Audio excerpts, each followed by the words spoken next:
Dear learners, welcome to my class. I think you are well and good. At the same time, we have to continue our lessons. We have to take our preparation. And with this view, I am taking the class. I expect your devotion to my class.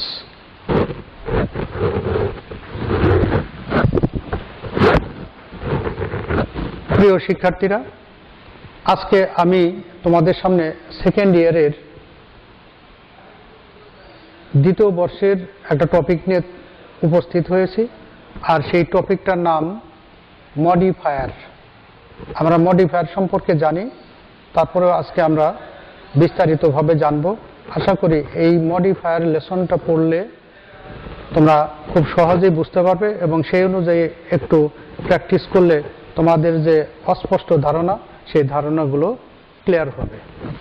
আসো আমরা আজকে যে বিষয়টা নিয়ে আলোচনা করব সেটা হলো মডিফায়ার।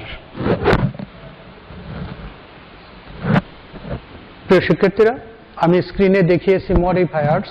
তাহলে প্রথমে আমাদের জানতে হবে মডিফায়ার্স কি। আমরা জানি কোনো একটা নাউন সম্পর্কে যখন অন্যান্য ওয়ার্ড, বিশেষ করে অ্যাডজেক্টিভ, অ্যাডভার্ব, এগুলো ওই নাউন সম্পর্কে বা ভার্ব সম্পর্কে অতিরিক্ত তথ্য প্রদান করে, তাহলে সেই যে অতিরিক্ত ওয়ার্ড নাউন সম্পর্কে বা ভার্ব সম্পর্কে যে ওয়ার্ডগুলো ধারণা দিচ্ছে ওদেরকে আমরা বলবো মডিফায়ার। আমাদের এখানে আমি দেখিয়েছি, প্রথমেই দেখিয়েছি প্রি মডিফায়ার। আমাদের তাহলে আগে জানলাম মডিফায়ার কি। তাহলে মডিফায়ারটা কি? একটা শব্দ বা ওয়ার্ড বা ফ্রেজ কোনো নাউনকে যদি মডিফাই করে, অর্থাৎ ওই নাউন সম্পর্কে অতিরিক্ত ধারণা দেয়, তাহলে ওই যে নাউন সম্পর্কে যে ওয়ার্ডটা অতিরিক্ত ধারণা দিল, ওই ওয়ার্ডটাকে আমরা বলবো বা ফ্রেজটাকে বলবো মডিফায়ার। আর এখানে আমি দেখিয়েছি মডিফায়ার দুই রকমের, প্রি মডিফায়ার এবং পোস্ট মডিফায়ার। তাহলে আগে আমরা জেনে নেই যে প্রি মডিফায়ার কাকে বলে। যখন কোনো একটা ওয়ার্ড অথবা ফ্রেজ অথবা ক্লজ কোনো একটা নাউনের আগে বসে ওই নাউন সম্পর্কে ধারণা দেয়, অতিরিক্ত ধারণা দেয়, তাহলে ওই ওয়ার্ডটাকে আমরা বলবো প্রি মডিফায়ার। প্রি অর্থ পূর্ব, তাহলে কি নাউনের পূর্বে বসে যে ওয়ার্ডটা ওই নাউন সম্পর্কে ধারণা দেয়, তাহলে ওই ওয়ার্ডটাকে বলবো প্রি মডিফায়ার। তাহলে কথা আসছে প্রি মডিফায়ার কাকে বলে? যে মডিফায়ারটা কোনো নাউনের আগে বসে ওই নাউনকে কোয়ালিফাই করে। আমি এক্সাম্পল হিসেবে দেখিয়েছি he is a brilliant student. এই সেন্টেন্সটাতে স্টুডেন্ট কথাটা হলো নাউন আর ব্রিলিয়ান্ট কথাটা হলো অ্যাডজেক্টিভ। তাহলে ছেলেটি কেমন? ব্রিলিয়ান্ট। তাহলে এই যে ব্রিলিয়ান্ট, এই কথাটা হলো অ্যাডজেক্টিভ আর নাউন হলো স্টুডেন্ট। এই স্টুডেন্ট কথাটাই হলো হেড ওয়ার্ড আর ব্রিলিয়ান্ট এটা হলো মডিফায়ার। যেহেতু স্টুডেন্টের আগে বসছে ব্রিলিয়ান্ট, তাহলে এই ব্রিলিয়ান্ট ওয়ার্ড বা অ্যাডজেক্টিভকে বলবো প্রি মডিফায়ার। আট অংশ রয়েছে, সেটা হলো পোস্ট মডিফায়ার। পোস্ট অর্থ পর। তাহলে কি আমরা যে সংজ্ঞা দেখেছি সেই সংজ্ঞা অনুসারে কোনো একটা নাউনের পরে যদি মডিফায়ার বসে, অর্থাৎ পরে বসে ওই নাউন সম্পর্কে অতিরিক্ত ধারণা দেয়, তাহলে ওই মডিফায়ারটাকে বলবো প্রি মডিফায়ার, পোস্ট মডিফায়ার। তাহলে এখানে আমরা স্ক্রিনে দেখছি দ্য বয়, এটা হলো একটা noun. Playing in the field, এটা হল প্রেজেন্ট পার্টিসিপল ফ্রেজ। ছেলেটি, তাহলে কোন অবস্থায় আছে? প্লেয়িং ইন দ্য ফিল্ড, খেলারত অবস্থায়। তাহলে এই যে প্লেয়িং ইন দ্য ফিল্ড, এটা হলো প্রেজেন্ট পার্টিসিপল ফ্রেজ। তাহলে এই ছেলেটা সম্পর্কে দ্য বয়, এটা হলো noun. Playing in the field, এটা একটা প্রেজেন্ট পার্টিসিপল ফ্রেজ। এই ফ্রেজটা পূর্বের বয় সম্পর্কে অর্থাৎ নাউন সম্পর্কে ধারণা দিচ্ছে, অতিরিক্ত তথ্য দিচ্ছে। তাহলে এই যে প্লেয়িং ইন দ্য ফিল্ড, এই অংশটাকে আমরা বলবো পোস্ট মডিফায়ার। এটা পরে বসছে। তাহলে এখান থেকে আমরা দুটো ধারণা পাচ্ছি, একটা হলো প্রি মডিফায়ার আর একটা হলো পোস্ট মডিফায়ার। তাহলে কোনো নাউনের পূর্বে বসে মডিফাই করলে তাকে বলা হয় প্রি মডিফায়ার, আর নাউনের পরে বসে কোনো ওয়ার্ড, ফ্রেজ অথবা ক্লজ যদি ওই নাউনকে কোয়ালিফাই করে, তাহলে তাদেরকে বলা হয় পোস্ট মডিফায়ার। তাহলে আমরা মডিফায়ার সম্পর্কে জানলাম, আর মডিফায়ার কয় প্রকার তাও জানলাম।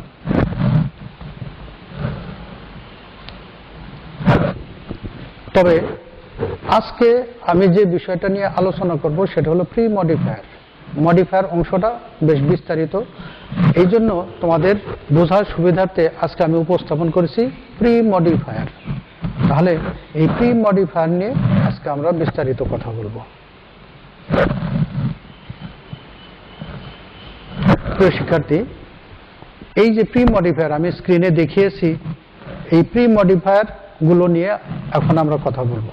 এই মডিফায়ার গুলো কোথায়, কেমন অবস্থায়, কোন অবস্থায় ব্যবহৃত হয় বিস্তারিত আলোচনা করব।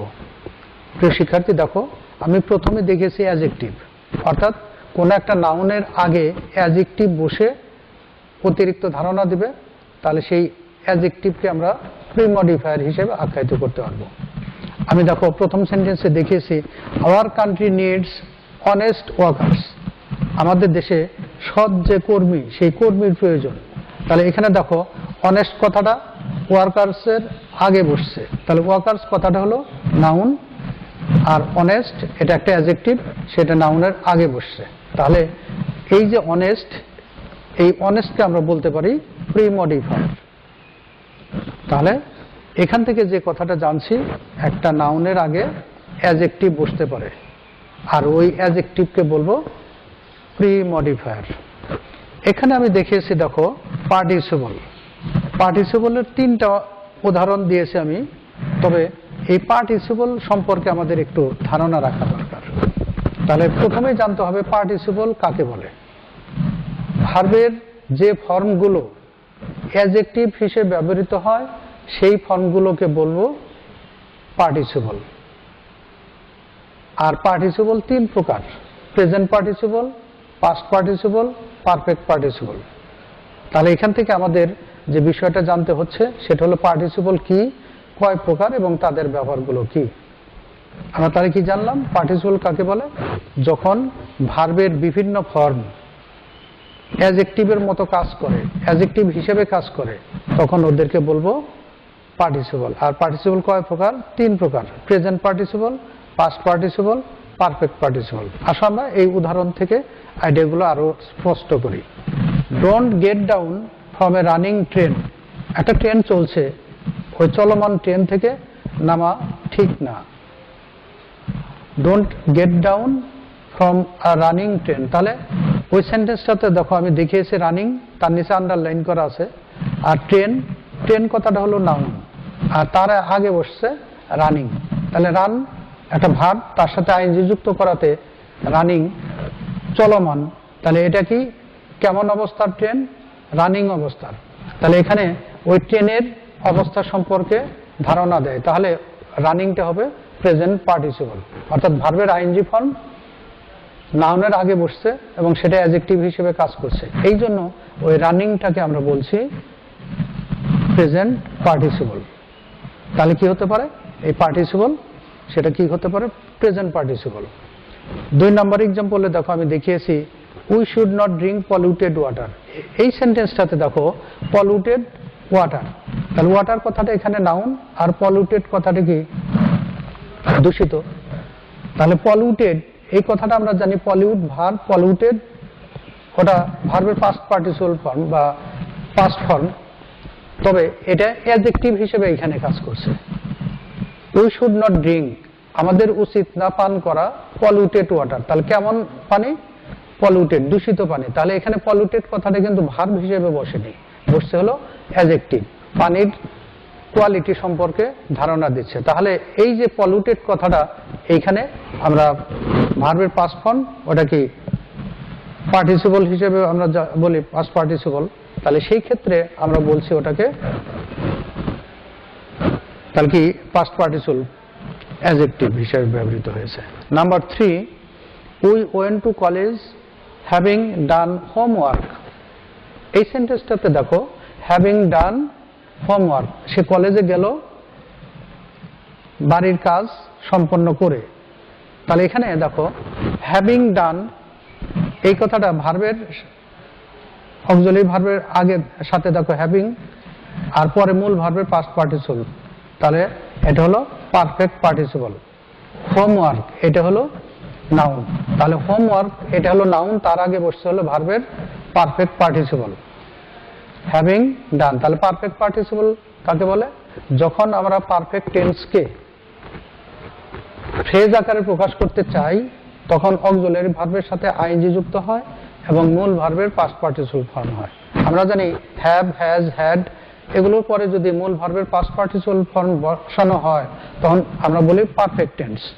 আর ওই পারফেক্ট টেন্সের যে আইএনজি যুক্ত করে যে ফর্মটা আমরা ব্যবহার করি ওটাকে বলছি পারফেক্ট পার্টিসিপল। তাহলে এই সেন্টেন্সে আমি দেখিয়েছি হ্যাভিং ডান, এটা হলো প্রি মডিফায়ার কার? হোমওয়ার্ক। তাহলে প্রি মডিফায়ার হিসেবে আমরা পাচ্ছি হ্যাভিং ডান। তাহলে এই পার্টিসিপল অংশে পাচ্ছি তিন প্রকার: running present participle, polluted past participle, are having ডান এটা হলো পারফেক্ট পার্টিসিপল। তাহলে আমরা কি জানলাম এখান থেকে? যে পার্টিসিপল কোনো নাউনের আগে বসে এবং ওই নাউনকে কোয়ালিফাই করে। আসো আমরা পরের সেন্টেন্সে যাই। Noun, he paid the bus fair. তাহলে কি নাউন নাউনের আগে বসে নাউনকে কোয়ালিফাই করতে পারে। এখানে ফেয়ার বলতে কি ভাড়া, এটা নাউন, আর বাস এটা একটা নাউন। তাহলে নাউন নাউনের আগে বসে এই নাউনকে কোয়ালিফাই করছে, অর্থাৎ অতিরিক্ত তথ্য দিচ্ছে। He paid the bus fare, সে বাসের ভাড়া দিল। তাহলে এখানে বাস কথাটা নাউন, ফেয়ার কথাটাও নাউন। তাহলে এই বাসটাকে আমরা বলবো প্রি মডিফায়ার। তাহলে আমরা কি জানলাম? নাউন নাউনের আগে বসে নাউনকে কোয়ালিফাই করতে পারে, আর তখন ওই পূর্বের নাউনটাকে আমরা বলছি প্রি মডিফায়ার। প্রিয় শিক্ষার্থী, আসো আমরা আর একটু ভালো করে দেখি। পরবর্তীতে দেখো যে উদাহরণটা দিয়েছি, noun adjective. She bought a small teapot. এখানে দেখো পট কথাটা নাউন, টি কথাটা নাউন, কিন্তু আমরা নাউন অ্যাডজেক্টিভ কখন বলবো? একটা নাউনের আগে যদি নাউন বসে এবং তার আগে যদি অ্যাডজেক্টিভ বসানো থাকে তাহলে দেখো পাশাপাশি দুইটা নাউন ব্যবহার করা আছে, পট এবং টি। পট কথাটাও নাউন, টি কথাটাও নাউন, কিন্তু তার আগে স্মল দেওয়া আছে। তাহলে অ্যাডজেক্টিভের পরে যে নাউনটা বসবে তাহলে ওই নাউনটাকে আমরা বলবো নাউন অ্যাডজেক্টিভ। তাহলে আইডিয়াটা ক্লিয়ার হয়েছে? তাহলে কি হলো, কোন একটা নাউনের আগে যখন নাউন বসে এবং ওই নাউনের আগে যখন একটা অ্যাডজেক্টিভ বসে তখন ওই অ্যাডজেক্টিভের পরবর্তী নাউনটাকে আমরা বলবো নাউন অ্যাডজেক্টিভ। তাহলে কি নাউন অ্যাডজেক্টিভ প্রি মডিফায়ার হিসেবে বসতে পারে। পরবর্তী সেন্টেন্সটা দেখি, পজিটিভ। অর্থাৎ আমরা জানি কেস তিন প্রকার: positive case, nominative case, objective case. তাহলে এই যে পজিটিভ কেস, এই কেসের ব্যাপার আমরা একটু দেখব।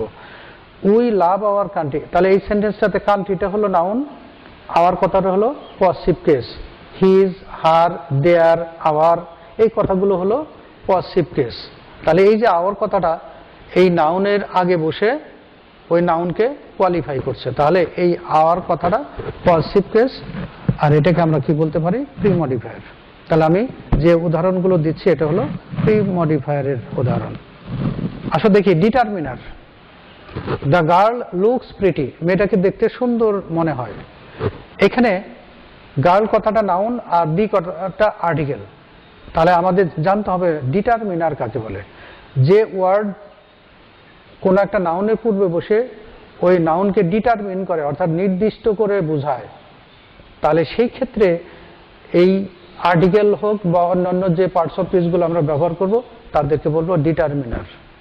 তাহলে গার্ল কথাটা হলো নাউন, তার আগে বসানো হয়েছে দি, তাহলে এই দিটাকে আমরা বলবো ডিটারমিনার। কোয়ান্টিফায়ার, আমরা জানি কোয়ান্টিফায়ার বলতে কি পরিমাণ নির্দেশ করে। Many people came to meet you, অনেক লোকই তোমার সাথে সাক্ষাৎ করতে এসেছিল।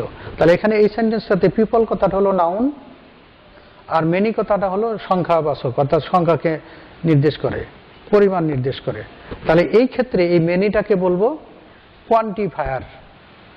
তাহলে পিপল কথাটা নাউন আর মেনি কথাটা হলো প্রি মডিফায়ার অর্থাৎ কোয়ান্টিফায়ার। তারপরে দেখেছি দেখো কম্পাউন্ড অ্যাডজেক্টিভ। আমরা তো অ্যাডজেক্টিভ চিনি, কিন্তু কম্পাউন্ড অ্যাডজেক্টিভ কেমন?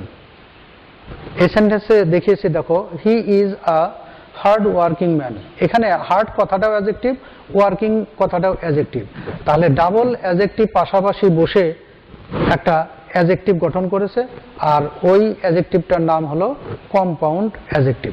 তাহলে এই সেন্টেন্সটাতে ম্যান কথাটা কি নাউন, আর হার্ড ওয়ার্কিং এটা হলো কম্পাউন্ড অ্যাডজেক্টিভ। তাহলে কম্পাউন্ড অ্যাডজেক্টিভ কাকে বলে? পাশাপাশি দুইটা অ্যাডজেক্টিভ বসে যদি একটা অ্যাডজেক্টিভের মতো কাজ করে তখন ওদেরকে বলা হচ্ছে কম্পাউন্ড অ্যাডজেক্টিভ। তাহলে কম্পাউন্ড অ্যাডজেক্টিভ প্রিমডিফায়ার হিসেবে কাজ করে। আমি শেষে দেখিয়েছি, দেখো intensifier, the girl is a very good student. তাহলে এই সেন্টেন্সটাতে দেখো স্টুডেন্ট কথাটা নাউন, গুড কথাটা অ্যাডজেক্টিভ, আর ভেরি কথাটা অ্যাডভার্ব। যখন কোনো সেন্টেন্সে অত্যধিক, অধিক, খুব, বেশি এরকম অর্থে যে ওয়ার্ডগুলো ব্যবহৃত হয় তাদেরকে আমরা বলি ইন্টেন্সিফায়ার। অর্থাৎ একটা কথার উপর বেশি গুরুত্ব দিতে যে আমরা যে ওয়ার্ডগুলো ব্যবহার করি সেই ওয়ার্ডগুলোকেই বলা হচ্ছে ইন্টেন্সিফায়ার। তাহলে কি হলো এখানে? Very, the girl is very good, is a very good student. তাহলে এই যে খুবই ভালো ছাত্রী, তাহলে এই যে খুবই কথা ব্যবহার করা হলো, তাহলে খুব, খুবই, অধিক, অত্যধিক এরকম অর্থে যে ওয়ার্ডগুলো আমরা ব্যবহার করি সেগুলোকে বলা হয় ইন্টেন্সিফায়ার। তাহলে এখানে এই সেন্টেন্সটাতে স্টুডেন্ট কথাটাই হলো নাউন, আর তার আগে বসছে হলো ভেরি গুড রিলেটেড, তাহলে এই ভেরিটা হলো ইন্টেন্সিফায়ার।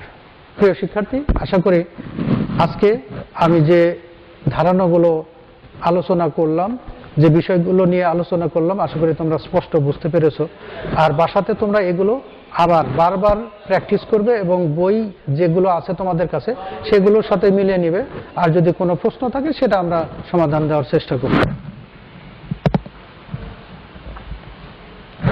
প্রিয় শিক্ষার্থী, দেখো তোমাদের পরীক্ষাতে প্রশ্নপত্রে এই সিস্টেমে উপস্থাপন করা থাকবে। একটা প্যাসেজ দেওয়া থাকবে, সেই প্যাসেজকে ফলো করে কোন জায়গায় কোন ধরনের মডিফায়ার বসবে সেই মডিফায়ারগুলো বসাতে হবে। তাহলে আসো আমরা এই প্যাসেজটা নিয়ে একটু কথা বলি। দেখো তোমাদের শুধু এ টু জে পর্যন্ত নাম্বারিং করবে এবং যে মডিফায়ারটা বসাতে হয় সেই মডিফায়ার লিখবে, গোটা প্যাসেজ তুলতে হবে না। খাতাতে শুধু এ টু জে পর্যন্ত নাম্বারিং করবে।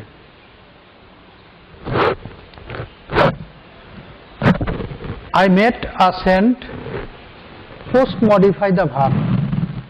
তাহলে দেখো I met, এই মেট কথাটা আমার সাক্ষাৎ হয়েছিল একটা সন্ন্যাসীর সাথে। পোস্ট মডিফাই দ্য ভার্ব, তাহলে এই যে গ্যাপ আছে, এরপরে একটা গ্যাপ আছে, এই গ্যাপে আমাদের মডিফায়ার ব্যবহার করতে হবে। তাহলে এমন হতে পারে I met a saint yesterday, তাহলে এখানে শুধু yesterday কথাটা লিখলেই আমাদের মডিফায়ার হিসেবে অ্যাকসেপ্টেড হবে। My friend Mahim, number B, post modify the noun with an appositive, wanted to meet him। আমার বন্ধু মাহিম ওই সেন্টের সাথে দেখা করতে চেয়েছিলেন। তাহলে দেখো বি নম্বরে মাই ফ্রেন্ড মাহিম, এই মাহিমের সাথে একটা ওয়ার্ড যোগ করে অ্যাপোজিটিভ করতে হবে। তাহলে আমরা অ্যাপোজিটিভ জানি যে কোনো একটা নাউনের পরে যদি আর একটা নাউন অথবা নাউন ফ্রেজ ব্যবহার করা হয় অতিরিক্ত ধারণা দেওয়ার জন্য, ওটাকে বলা হয় অ্যাপোজিটিভ, যেটা ব্যবহৃত হয় কমার মধ্যে। দেখো মাই ফ্রেন্ড কমা তারপরে লেখা আছে মাহিম। এখন যদি লিখি my friend Mahim who is a student of class 11, তাহলে এই ক্ষেত্রে মাহিম সম্পর্কে অতিরিক্ত ধারণা আসছে, তাহলে ওই ধারণাটাই হলো appositive. The saint had premodify the noun knowledge in religion, তাহলে কি ওই সন্ন্যাসীর ধর্ম বিষয়ে গভীর জ্ঞান ছিল। আমরা যদি লিখি the saint had vast knowledge in religion, তাহলে আমরা ভাস্ট নলেজ, নলেজ এর আগে যেহেতু মডিফায়ার আছে তাহলে ভাস্ট লিখতে পারি, ব্যাপক জ্ঞান ছিল তাহলে আমরা লিখতে পারি number C first, he speaks post modify the verb. তাহলে ওই যে সন্ন্যাসী, ওই সন্ন্যাসী কথা বলেন খুবই আস্তে আস্তে। হি স্পিক্স স্লোলি, তিনি আস্তে কথা বলেন। He says use a demonstrative to premodify the noun. তাহলে আমরা এখানে ব্যবহার করতে পারি হি সেজ দ্যাট, তিনি বলেন যে। তাহলে এখানে দ্যাটটা আমরা ডেমনস্ট্রেটিভ হিসেবে ব্যবহার করতে পারি। Allah has created us for prayers, Allah আমাদেরকে সৃষ্টি করেছেন প্রার্থনার জন্য। Number F, use an infinitive phrase to post modify the verb, people started to look one after another. তাহলে এখানে এফ নাম্বারে একটা ইনফিনিটিভ ফ্রেজ ব্যবহার করতে হবে। তাহলে আমরা জানি টু দিয়ে ভার্ব শুরু করলে এবং তার সাথে আরো কিছু ওয়ার্ড থাকলে তাহলে আমরা বলি ইনফিনিটিভ ফ্রেজ। তাহলে ওখানে একটা ইনফিনিটিভ ফ্রেজ বসাইতে হবে। তাহলে কি, use an infinitive phrase to post modify the verb, people started to look one after another. তাহলে এখন আমরা যদি লিখি টু মিট হিম, অর্থাৎ ওই সন্ন্যাসীকে দেখার জন্য লোকজন একে অপরের দিকে তাকালো। তার মানে কি, যে এই কথা শুনে একে অপরের দিকে তাকাইলো। He was use an intensifier to premodify the adjective sagacious person. তাহলে আমরা লিখতে পারি G number very, he was very sagacious person. He could control the premodify the noun people, control the diverted people. আমরা দেখা যায় যে বিপদগামী হয়ে যায় অনেক সময়। তাহলে সেন্ট শ্রেণীর যারা সন্ন্যাসী বা পুরোহিত, তাদের কাছে গেলে কি আমরা পথের সন্ধান পেয়ে থাকি। তাহলে কি তিনি ওই ডাইভার্টেড পিপলদেরকে কন্ট্রোল করতে পারেন। My friend became astonished, use a participle to premodify the his lecture. তাহলে কি, হিয়ারিং হিজ লেকচার। তাহলে তার যে লেকচার, এই লেকচার শুনে আমার বন্ধু খুব অবাক হলো। May Allah bless my, use an adjective to premodify the noun sent. তাহলে আমরা কি লিখতে পারি, may Allah bless my, use an adjective to premodify the noun sent. তাহলে এখানে সেন্ট কথাটাই নাউন, তাহলে তার আগে একটা অ্যাডজেক্টিভ বসাইতে হবে, রেসপেক্টেড সেন্ট। তাহলে কি, সেন্টকে আমরা সম্মান করি। তাহলে কি আমরা অনেক সময় বলি না যে তাকে আল্লাহ সাহায্য করুন, আশীর্বাদ করুন, এভাবে তাহলে আমরা ব্যবহার করতে পারি।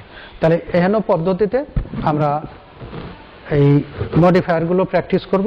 আর এগুলো পরীক্ষা রিলেটেড, যেহেতু তোমরা অবশ্যই বাসাতে বেশি করে প্র্যাকটিস করবে। আর সেই সাথে যদি কোনো সমস্যা থাকে সেটা নিয়ে আমরা কথা বলবো।